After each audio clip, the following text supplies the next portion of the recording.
There's been a massive border protection file exposed today that I want to draw to your attention first up tonight. As reported in the Daily Telegraph, Australia currently has over 80,000 failed asylum seekers in the country. So they are failed, they've been assessed, they are not refugees, and they are refusing to return to their home countries.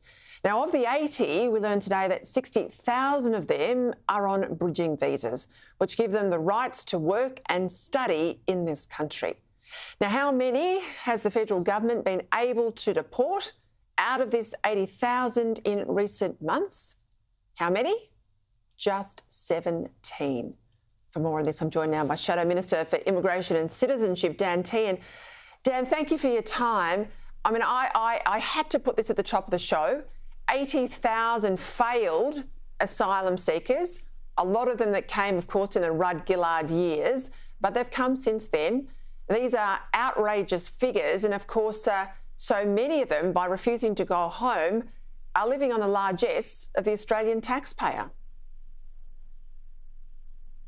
That's right, Peter. We found out through asking questions on notice that of those 80,000, 60,000 have work rights and study rights. And the question that the Prime Minister needs to answer, because once again Andrew Giles has gone into hiding, is what is he doing to remove these people from the country during a housing crisis, during a rental crisis? It seems that he's quite content for this 80,000 to be part of the 1.67 million, which is more than the population of Adelaide, that have increased our population or will increase our population over the next 5 years. And as you've said, as you know, we've said that we're going to lower the rate of immigration in this country, and that's one of the cohorts that we're going to look very closely at.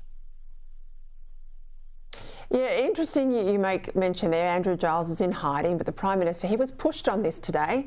This is what he had to say. We're addressing the migration issue, we're addressing the housing issue, we're addressing all of the challenges that are before Australia in a considered, orderly way. That is something that has characterised my government. I'll listen to the sort of campaign messages from your leader and the Prime Minister today. The Prime Minister on the side of Big Australia. Your boss is saying, no, we don't need Big Australia, we need a better Australia. Jim Chalmers, when he was out and asked about it all, he was almost hysterical about the billion-dollar budget impacts that would come if migration was cut, which amplifies, I think, the point you've been making, Dan, that this is all designed just to pump up their budget. They couldn't give a stuff about the impact of all these people out in the community. But interestingly, you've got the support today of the Labor Premier in Queensland, Stephen Miles. He's backing the Coalition's push. We saw in polls yesterday, so do the majority of voters. I mean, this will be, I think, a huge issue come the campaign. Of course it will, and we set about making sure that we're doing the policy work so that there will be a very clear choice for the Australian people at the next election. And one of the clear choices they're going to have is, do they want to back Anthony Albanese and his Big Australia approach, remembering that Big Australia approach has seen nearly 1 million people come in the first 2 years of the Albanese Labor government, or our lower immigration, putting Australians first when it comes to getting them into houses, when it comes to lowering their rents. That will be a clear difference at the next election. We saw figures out today, the University of Sydney, it has posted a $1.5 billion revenue, nearly $400 million of profit, but revenue of $1.5 billion. This is largely, of course, off the back of international students. Now, given that, do you think Labor's got the guts to wean our universities off foreign students? I don't think they do. I think as part of their Big Australia approach, they've been quite happy to see the numbers of international students just grow and grow. And Sydney University now, some people in the education sector say that they have more than 50% of their students are now international students compared to domestic students. Now, that just shouldn't be the way or the approach that universities take. The focus needs to be on domestic students. And I mean, my view, and I think the view of most Australians, would be that any figure higher than 33% is just too high when it comes to the proportion of international students versus domestic students. And they're making huge sums of money as a result of this. And of course, that's not going back into housing domestic students and helping ease the rents for domestic students. So this is why we've been very clear that we want to look at this, and especially look at universities like the University of Sydney and how many international students they're bringing in.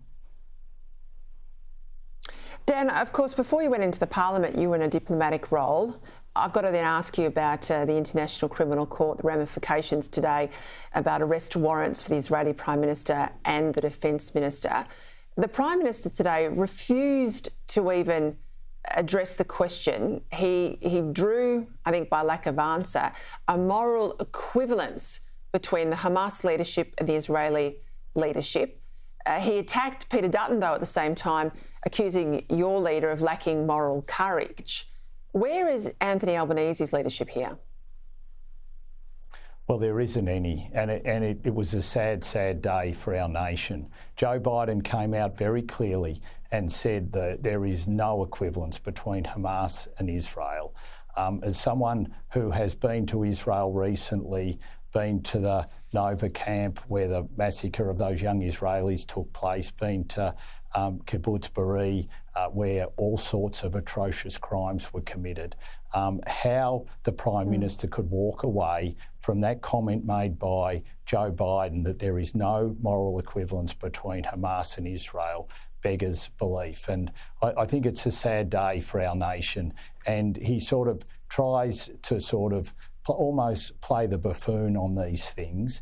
But this is a time where we need our Prime Minister standing up. And his failure to do so today, I think, will be a black mark against his Prime Ministership in the days to come. It was Bob Hawke who said if the bell tolls for Israel, it tolls for the wider world. Thank you, Dan Tehan. He's no Bob Hawke, is he, our Prime Minister?